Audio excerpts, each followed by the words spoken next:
I watch episode 16 of Pokémon every year because I watch every episode of Pokémon every year. In episode 16, Pokémon Shipwreck, Ash encounters his own mortality. Continuing shortly after the last episode ended, the police hold a memorial at sea for the 5 souls lost due to their incompetence. Although this episode is called Pokémon Shipwreck, the loss of their Pokémon is disregarded, and their supposed deaths without value worth mentioning. They honor the preventable deaths of 3 children and 2 repeat offenders with a single bouquet and horn player. A lackluster ceremony of cellophane and song, both self-serving and further polluting the sea. The marine litter sinks to the abyss, where Ash awakens to a world turned upside down, still aboard the St. Anne, among the forsaken few teetering on the edge. The others aboard have fully disassociated until they feel the burn of reality's flame. The ne'er-do-wells continue to ne'er-do-well, and with the help of their Pokémon, they make matters worse. Misty, thriving in this crisis, takes command and calls for her Pokémon to search for anything that could help them escape to safety.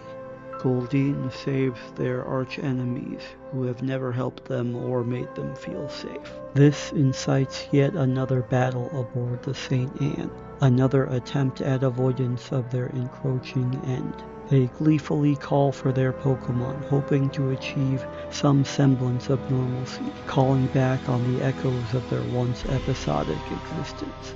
But the physics of Pokeballs causes a shift in weight aboard the ship. Somehow. Nothing they've done thus far has made this situation better. Nothing has alleviated their anguish. Nothing they have ever done has mattered. Mutually assured destruction is the only assurance they have left. Continuing to show grace under the literal pressure of the ocean, Misty makes them all shake hands, quelling their quarrel and ratifying their trauma bond. They join forces. They are forced to join into a perfunctory polycule, a situationship born of the situation on the ship. A hesitant truce, most so for Pikachu, who can never truly trust anyone. Peace is more often forced than found. To escape, they'll have to work together. Onix, the heaviest Pokémon, becomes a staircase to be walked all over. Charmander lights their path with its open flame. To help inspire ideas, Pikachu electrocutes Ash happily. Violence might just be Pikachu's love language. Bulbasaur builds rope crossings, even though later we see that they had an excess of rope available. Ash calls for Charmander again, who is at the highest risk in this environment, to create an exit, yet another painful experience painfully experienced that will influence its storyline throughout the rest of the show. Then they each use their water Pokémon and several yards of rope to reach the surface. They didn't need to work together at all, actually.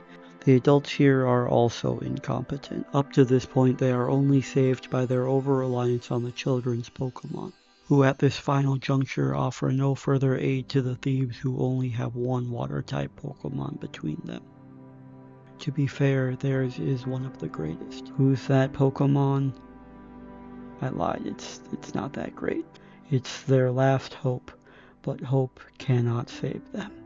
Disregarded and forgotten up until this moment, Magikarp probably wouldn't have aided them even if it were capable of doing so. Now above the waves but still adrift and alone, Brock quotes the Bible, and the 3 children recreate a literal interpretation of the story of Noah, sending Pidgeotto to scout the seas for anything that could help them to safety.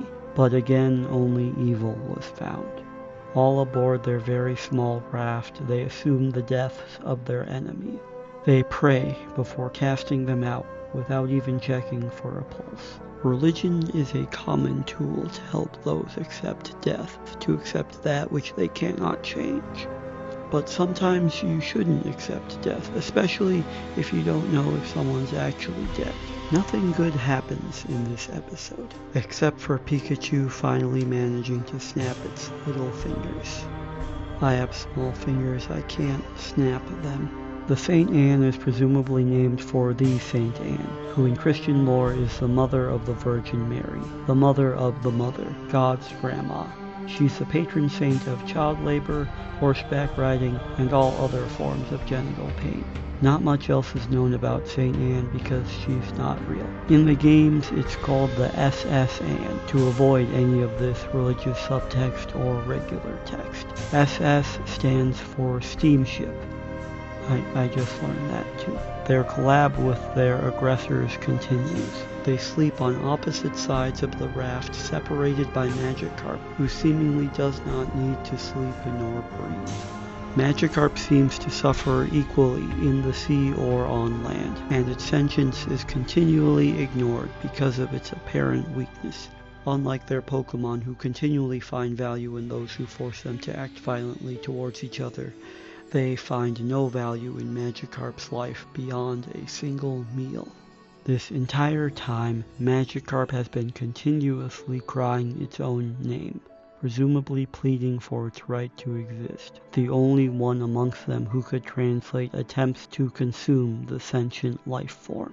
But Magikarp's uselessness knows no bounds, and the repeat offender acts as a repeat offender would and punts his investment into the sea, triggering the abandoned Magikarp to evolve into Gyarados, whose value is now very apparent. Gyarados, with its newfound agency and easy outlet for its anguish, finds its own community immediately. Rage finds friends fast. They spin in a circle, creating a meteorological event, Dragon Rage, an unavoidable tsunami empowered by built-up trauma and neglect. When confronted with mortality, both rage and religion can offer comfort. It's easier to find rage than it is to find religion, and its effects are much easier to observe. But either way, it is a submission of will to an unknowable end, an outcome all its own. Both can bring togetherness and action, but sometimes it's just better to be alone and do nothing. To just go nowhere rather than from one disaster to another, than out of the frying pan and into another frying pan, than to be continued.